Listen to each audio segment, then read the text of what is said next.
Okay, welcome to today's ABC blockchain talk. I'm very happy that so many people made it today, and I would like to welcome everyone who's here at VU to join us in person, and also everyone who is with us on Zoom. So today we have a very interesting topic about data, corporate audits and data integrity protection via blockchain. And I'm very happy to welcome Sebastian Holler from hae.sh, who will give the first talk today, and Stefan Craß from ABC Research, who will present a recent research project from us on data integrity protection. Next slide. So before we start, some announcements. So we have the second and this year's ABC conference on 14th of June, also here at VU. And those of you who have not registered yet, you can still do so. The tickets are free. It will take place here in the Festsaal at VU. And you can have a look at our website and the conference program for further details. So unfortunately, this is the last ABC blockchain talk for this semester, because in June there will be the conference and then we go into the summer break. But we would of course be happy to welcome you back to our ABC blockchain talk series in autumn, where we plan to continue in September. Please follow us on LinkedIn or social media for further details. And with that, I would like to hand over to Sebastian to give the first talk of today about the impact of blockchain on corporate audits. Let me just change the PDF. Screen share.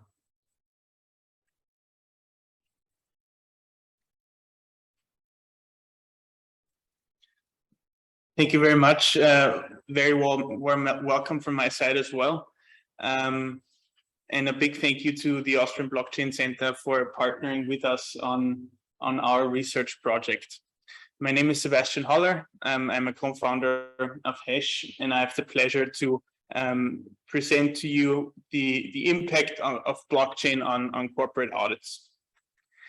So before we start, I wanted to get a clean slate on what a corporate audit actually is. When you Google corporate audit, the first thing you find is a definition by Philip Morris International stating that corporate audit is an independent function that provides senior management and the audit committee with objective assessments of the adequacy and effectiveness of the company's internal control systems. So far, so good, but why does it matter? Why is that important? Why should we care about it? If you look at Philip Morris market capitalization by last Friday, they were valued at 147 billion euros. Compared to all of the Austrian stock listed companies on the ATX, that's substantially bigger than the Austrian companies. And if you think about it, if Philip Morris somehow has faulty information that went public to the market, you have billions of stakeholders that are impacted by such information. Now, the problem with audits, which I will get to later on, but in a sense, James Doty put it very nicely, why corporate audits matter. He said, our system of capital information relies upon the confidence of millions of savers to invest in companies.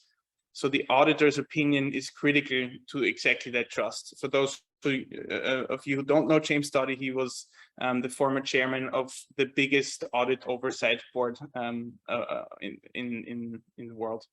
So now we get to the actual problem of corporate audits. You have to think about corporate audits like trying to find the needle in the haystack. Now, if you have a couple of haystacks, that can become a very, very tedious task. And in theory, you're supposed to find exactly that needle right away, which is, as I said, quite impossible. But why is that so? Why is it so difficult to really find that exact needle or the finding within the company? It all comes down to the fact that today we have a lack of IT assurance in all enterprise software systems, which makes the audit itself very difficult because it's based on sampling. And hence it becomes very unreliable to really predict and audit and detect certain failures. In practice, less than 1% of audit samples are drawn in most audits, which is quite low as you think about it. There's still 99% of business transactions within the company that remain unaudited. Another huge problem is that a company has to budget quite a lot of money for such audits. In the example of an enterprise with 500 million in revenue, it would cost them 700,000 euros in internal and external costs to proceed with audits, and all of which makes the whole process really very bureaucratic. So most of the times it's a bunch of paper and interviews that are executed, or interviews with the people in charge that have to go back, find a lot of documents, and on average it takes about 150 hours for each control within a company. Now you might ask yourself, well, if it's just one control, that's not a big deal. But in the example of the company with 500 million in revenue, you can multiply that by 50, and it raises directly with the size of the company. So there are companies with billions in revenues, like Philip Morris, who have about 2,000 or more controls within their corporate audit processes. Now, that is exactly why we, as hae.sh, made it to our mission to enable effortless, continuous audit solutions powered by blockchain. We claim to be innovative and experienced with the motto of serving assurance by design, and started to work on this matter since 2019. By now we are 11 people, from the field of data science to risk management, audit, marketing, and sales. So we have it all that's required to really fuel the growth of hae.sh. And we've also been able to work with a couple of premium clients and partners, of which the Austrian Blockchain Center is our technical partner in defining what the technical aspects of our product looks like. Besides that, we also have strategic partners and shareholders who assist us along the way, who help us to overcome the challenges with a high-growing company. Now, the question of today is, how does blockchain impact corporate audits? And if you think of it, blockchain is really the missing puzzle piece that enables seamless, continuous data assurance. I'm going to come to the reason why we need continuous data assurance in a later slide. But from really the features and the aspects of the blockchain itself, the main thing is that you're able to eliminate IT risks, which leaves an auditor with a lot of trust, more or less, that data sets have not been manipulated. Furthermore, you're able to really provide decentralized approvals that you can embed in smart contracts. So there's no central system administrator within the company that can switch roles or workflows without having somebody know about it, or especially the audit team. And last but not least, it's very important to be able to remotely assess and validate data which the blockchain allows you by validating hash values that are on the blockchain and that are provided by hash, entailing all the relevant data that is needed for an audit. So continuous data assurance, as I said, really is the missing piece to effective and efficient corporate audits.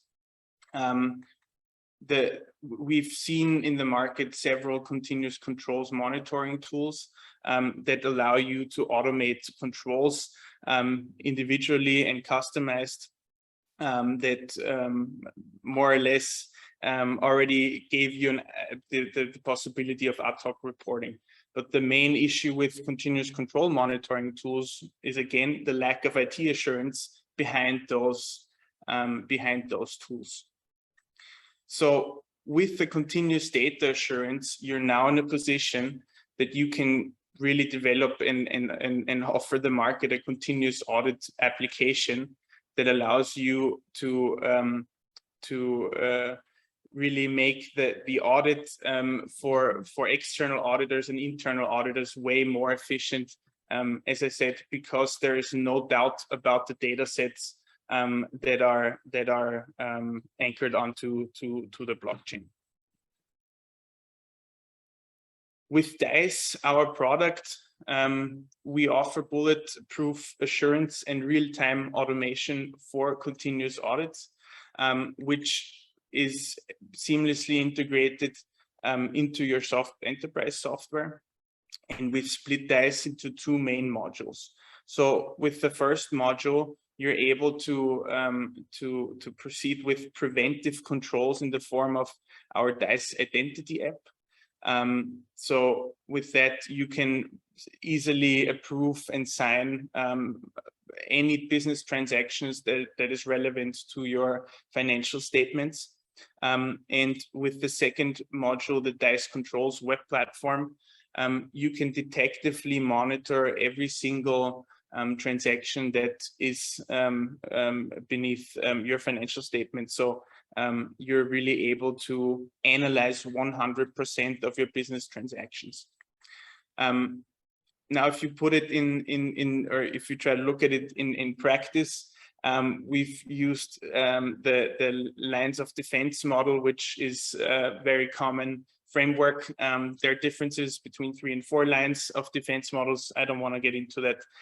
We use the 3 lines of defense model, where you can think of the hae.sh identity app, as I said, as a way to approve certain transactions into your enterprise software, and then detectively the hae.sh Controls platform can monitor these transactions. Now, usually when something is monitored, you also have to show proof of review, which is why detective controls also have to be approved. Going into the second line of defense, which usually presents the risk management team of a company, they are in a position to design controls however they want to. Now, you might think, well, that's not special. Well, in practice today, when you design and implement controls, you have to convince somebody in the business to execute the control. And most of the times, that's more of a change management aspect, convincing somebody that this makes sense, that they are now supposed to take 2 hours or more out of their week to execute controls. And when you think of value-adding teams like sales teams or purchasing teams, that can really hurt your profit and loss statement. And with hae.sh and the fact that you can implement controls without somebody actually needing to execute the control manually, you can really increase the transparency from less than 1% up to 90% for your third line of defense, which represents the audit function that can prove and check all of the control executions via the blockchain. and they can continuously audit your company, and not just at the end of the year or at the end of quarters, like that's the case today. So with this, you're now in a position where you can really have that absolute assurance and trust for your company, and you are able to reduce bureaucracy and risk by a very substantial amount compared to what's happening today.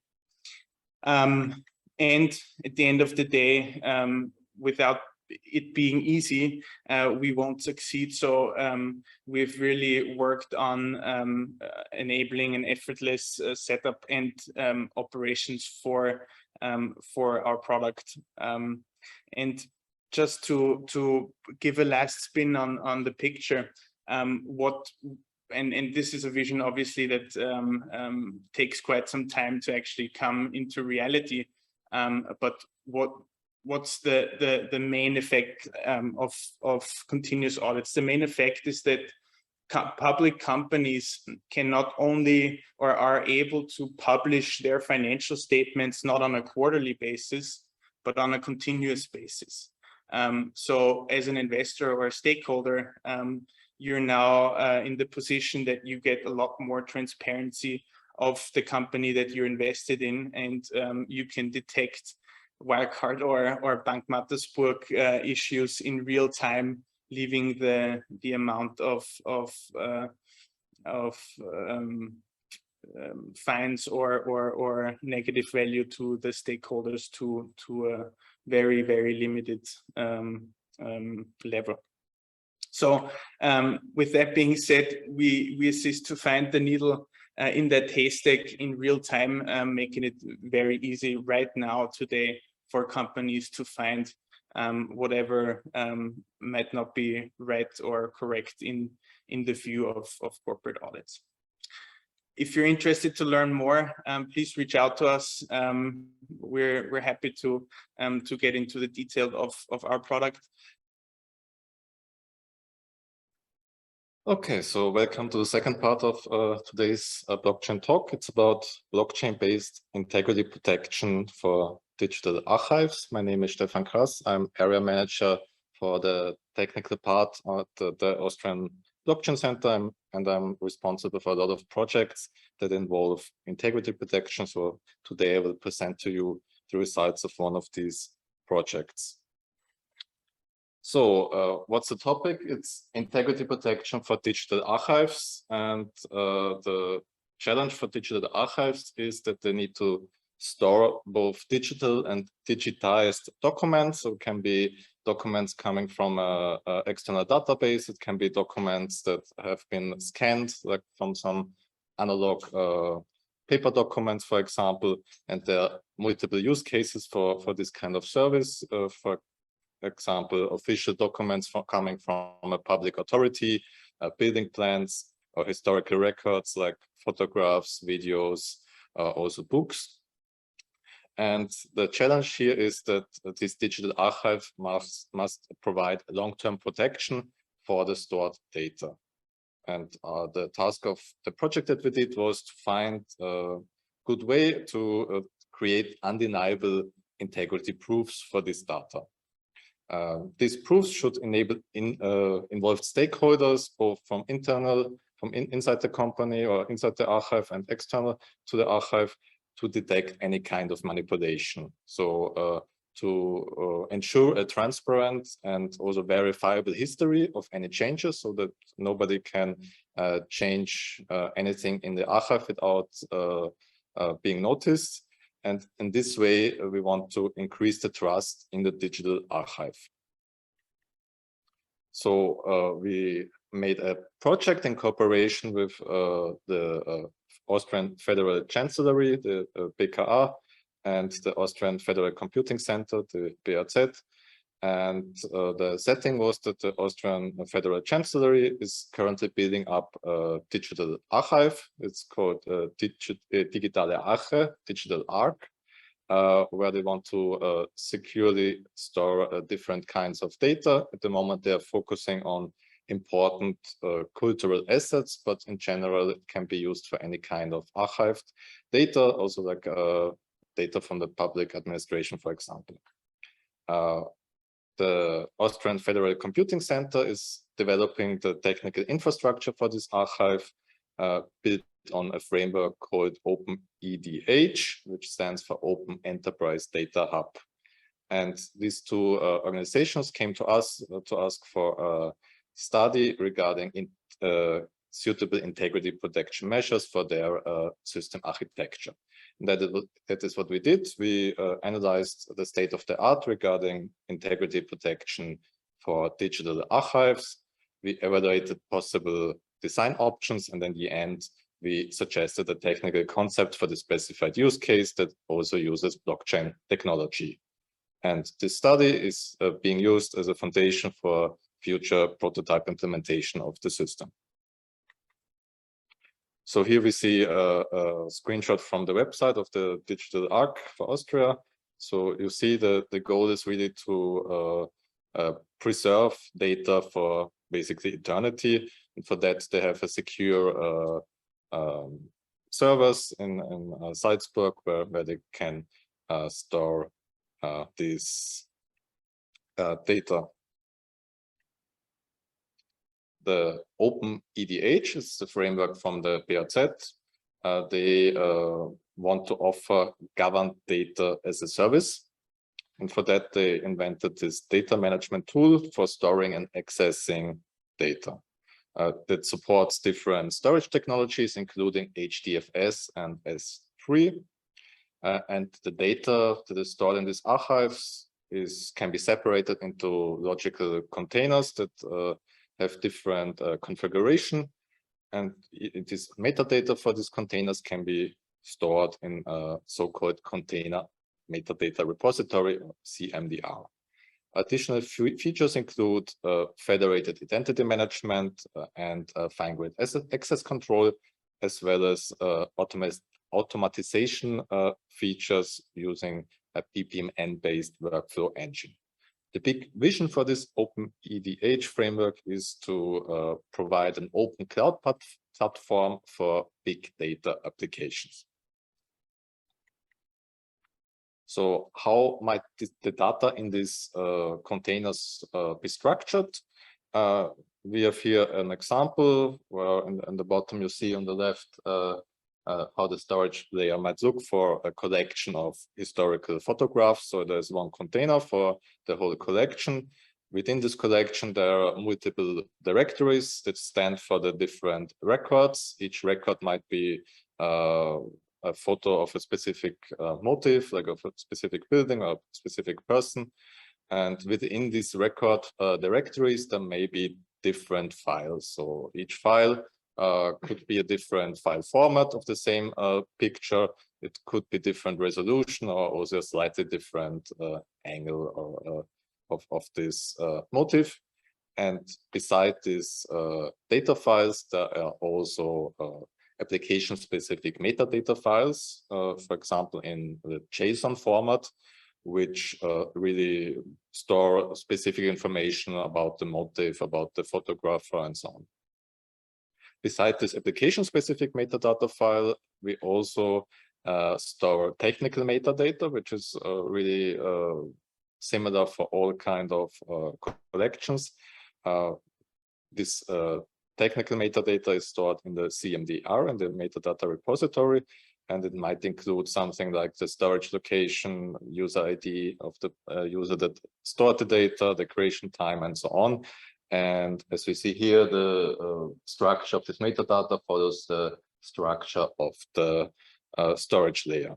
But in general, these directory structures can be arbitrary. We can have multiple layers, and so it can be a fully hierarchical file structure. So what are the requirements now for building an integrity protection mechanism? So which functionality we have to add on top of the existing OpenEDH features? At first, we need to find a way to lock any update in the storage layer in a tamper-proof way, so nobody can manipulate it. So we need to know when has a file been changed, which file or directory has been changed, and by whom has it been changed. So what we do is we create a proof based on digital fingerprints, so hash values of the files that we want to store.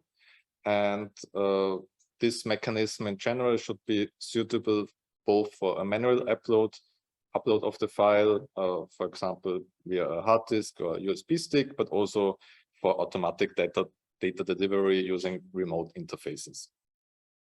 The second part of the added functionality is the verification part, where we need to verify the integrity of the data that is returned from the archive. And this both has to apply for internal stakeholders. So anybody who receives or who accesses the archive, downloads the file, can be a user, can be administrator, and wants to check that everything is fine and the managed data are not corrupted. But even more important is to ensure the verification for external stakeholders, so some people that are not directly involved with managing the digital archive.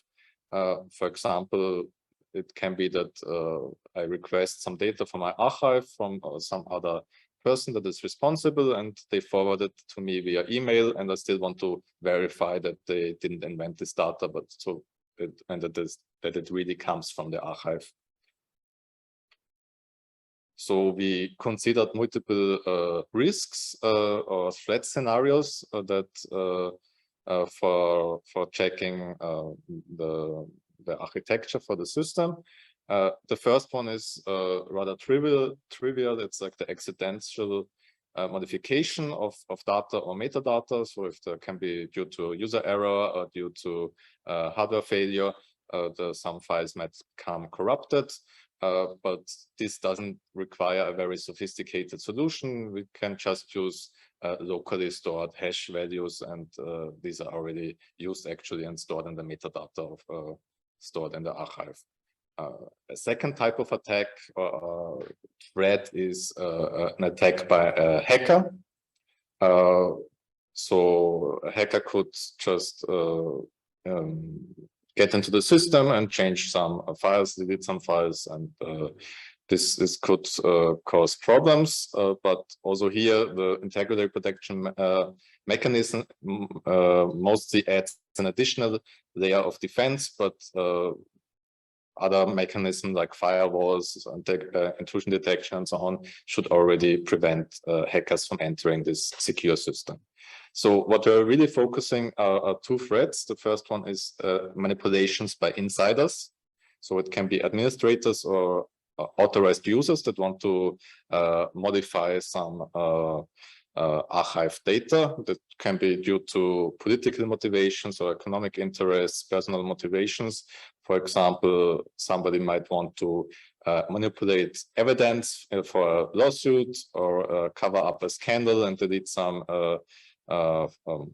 documents, or then simply rewrite history and just remove some person from the archives, or add some biography for somebody who wants to become a politician, for example. So this is one threat that requires a new solution. The second is the misrepresentation towards external stakeholders, so they don't have access to the system. As I said before, if I get forwarded a document, I want to verify if it's really authentic. Is it coming from the archive, or did somebody invent it? For example, if a journalist receives the data and he doesn't know where it comes from, we need a way to confirm its authenticity. So that's why we created a basic concept for a solution that's based on something called time-stamped digital fingerprints and proof of existence. What is a proof of existence? It's basically some proof that has to be generated whenever data is updated or added. And it consists of the hash of the file, which is a digital fingerprint, and an associated timestamp. We can verify this hash value that, when we receive the file, and we can recompute the hash value of the received file, check if it's the same as in the proof of existence. And if everything matches up, then we have verified the documents. And this mechanism makes use of the one-way property of hash functions, because it's very easy to compute the hash of a file, but the other way it's almost impossible to do. So it's not possible if I have a hash value to create or to manipulate a document in a way that it still has the same hash value. So that's why it's not possible to manipulate it. But in order to be secure for this mechanism, we need a secure storage possibility for the hash and the timestamp. Because the problem is, if I have a hash and a timestamp, it's fine. But if I store this hash value together with the data, and some hacker or some administrator changes the data, he or she can also change the hash value, and we don't gain anything. So we need really a way to protect this hash value, and that is done using signed timestamp in literature. So that's the state of the art. How is it done? We send, or the archive sends the hash value to a third-party agent, which is called a timestamp authority, or TSA. And this timestamp authority adds the current time to the hash value, creates a digital signature for this entry, and sends it back to the archive. And then the archive basically has a proof that says, yeah, at this time, this trusted authority confirmed that this document entered the digital archive. And so it's not possible for any other user to manipulate the file after this has been entered. The problem with this approach is that it requires the full trust in the TSA. So we have a centralized agent, a single point of failure. If the TSA gets hacked, then all the proof of existences become invalid, because a hacker could simply then use the private key of the TSA to create arbitrary proofs of existence. So that's why we suggest a decentralized solution based on blockchain technology. And this allows a solution that's on the one hand transparent, because you can see exactly what's happening on the blockchain. You see which proofs are created and when they have been created. On the other side, it's also tamper-proof, because once this data is stored on the blockchain, it cannot be manipulated. So just a quick overview about our system architecture. So first I'll start with the logging process. On the left here, we have an application that creates or digitizes data, for example. This data gets delivered to the OpenEDH framework, which authenticates the data, so we know who has stored the data. And then on the one hand, we put the received data into the storage layer. And on the other hand, we also hash the data and protect the hash values in the blockchain. Afterwards, we also need to register some metadata for the verification in the metadata repository. And in the other direction is the verification. For that, we query the archive as usual. We retrieve the data from the storage layer and the associated metadata from the CMDR. Then we return the data and metadata to the requesting user. And in the end, the person that receives the data, either directly or forwarded per mail or stored on some USB stick, for example, this person can hash the data and get the together with the stored proofs on the blockchain and the metadata from the CMDR, verify this hash fits with the previously generated proof of existence. So I'll give a simple example. How does that might look like? So can you protect hash values on the blockchain? We call this also document notarization, because we kind of act as a notary to confirm that this data has existed at a specific time.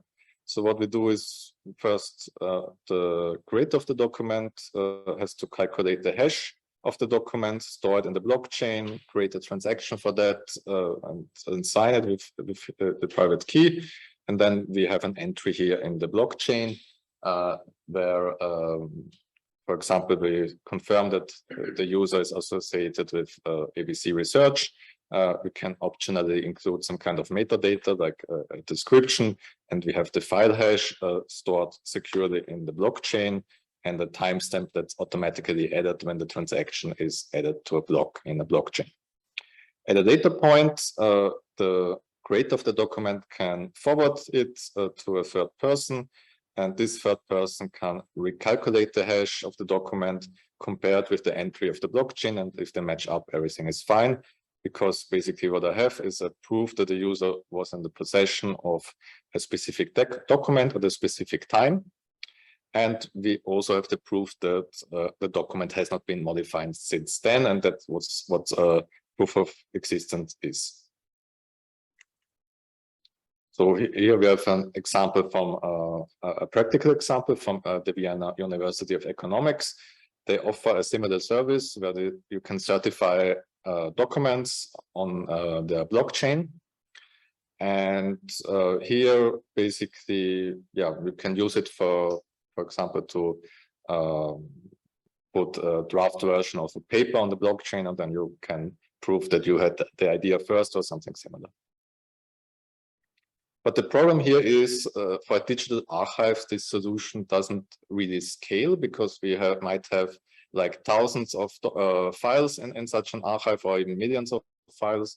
And if we want to create one blockchain transaction for each of these files, then it's inefficient and potentially expensive, because there might be transaction fees if you use a public blockchain.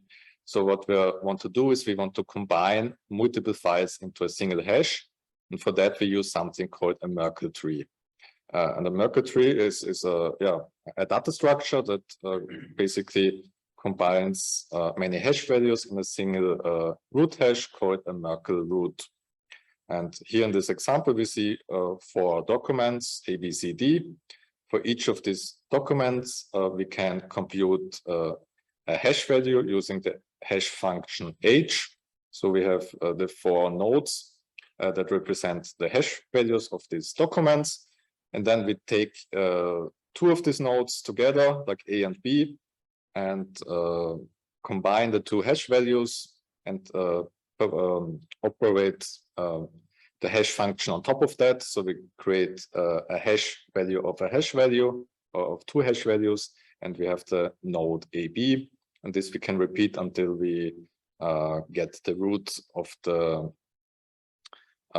tree. So basically, the root node ABCD is a hash value that combines all the other hash values of the documents that are involved in this tree. And here it's just 4 values, but it can be 1,000 values or more. So that's how we combine multiple documents in one single hash value. The nice thing about this data structure is we don't actually need all the data when we want to verify a proof of existence, because if we go to this further example, we say we want to verify document B. We don't need actually data from document A, C, or D. We just need the hash value from A, and then we need the combined hash value of C and D. This is called the Merkle proof. And as you can see here, if you combine the hash value of A and the hash value of B, you can compute AB, and AB together with CD can be used to compute ABCD, the Merkle root. And this value you can compare with the hash value that's actually stored on the blockchain. And if they match up, then you know that the document B is really a part of this Merkle tree. And this general strategy is not only applicable for digital archives, it can be used in multiple use cases, and we are doing a lot of projects that are using similar concepts, for example, in the domain of supply chain, where we can notarize workflows and document flows, regard to auditing, as Sebastian already mentioned, and also regard to sensor data, where we can, for example, anchor a stream of sensor data to the blockchain, but we don't want to put every individual value to the blockchain. Just maybe once a minute, we just write a hash value to the blockchain. But we're still not at the end of the solution, because the problem with these standard Merkle trees is that we only protect the integrity of individual files, but not of the whole file system, and also not of the history that is involved of all the different versions. So, for example, if we delete files or directories, this cannot really easily be detected using standard Merkle trees. That's why we designed a variant of Merkle tree called a directory Merkle tree, where each hash basically represents the whole container, so the whole collection for every new version. So for every, if I change something in the digital archive, I calculate a new directory Merkle tree, and this gets stored in the blockchain. And the nice thing about that is that the integrity proofs can be verified both at the file level and at the directory level. So I can verify that a directory has not been manipulated, so no files have been deleted. And then this root hash that I calculate using this directory Merkle tree is then stored on the blockchain using usually a smart contract. And here in the smart contract, we can also have a relation between the different versions. So I can have a pointer more or less to version 1, version 2, version 3, and until the last version. So I can connect all the different versions of a collection. So I know how many times the archive has been changed.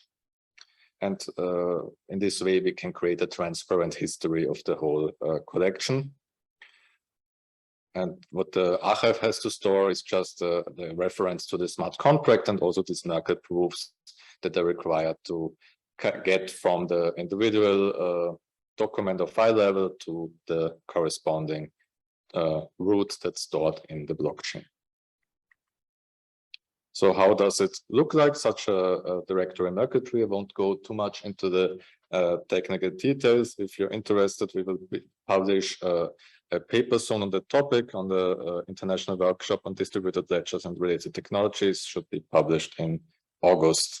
But here you can see on the left, there's a standard directory tree. So we have one root directory, 2 folders, and in total 4 files. For each of these files, we calculate the hash. And the nice thing here is, for example, if we take folder A, we also have a corresponding node in the directory Merkle tree, which basically contains the name of the folder and the hash values of the files that it included. Yeah. So in the end, for example, the root node is a combination of the hash of folder A, the hash of folder B, and the hash of file C, which is directly located in the root node. So what's the workflow to verify this kind of proof of existence? So first, we need to compute the hash of the file that we have received, or the directory that we have received. This might include relevant metadata, like the name of the file, or like the owner of the file, or the creation time. So anything that we want to verify, we can include there. And then we, using the Merkle proof that's included in the metadata, we can calculate the Merkle root that applies to this proof of existence. And for that, we use basically the first version that where this file is included. So we have to go back the furthest in time that we can. So if the first version of a directory was in 2019, we get a Merkle proof for the structure of the file system as it was in 2019. So we can prove it hasn't been manipulated since then. And in the end, in the last step, we need to look up the corresponding container root hash in the blockchain. So we can see, is there a one version with this date or from 2019 that matches with that root hash? And if yes, it's fine. And if not, then we cannot verify that the correctness of this proof of existence. Optionally, we can add an additional step to that. We can check if the data is still part of the most recent version. So we can check, did we get the most current version of some record, or has it been updated since then? Has it been deleted since then? If we want to do that, we can query this smart contract, check if there has been a newer version.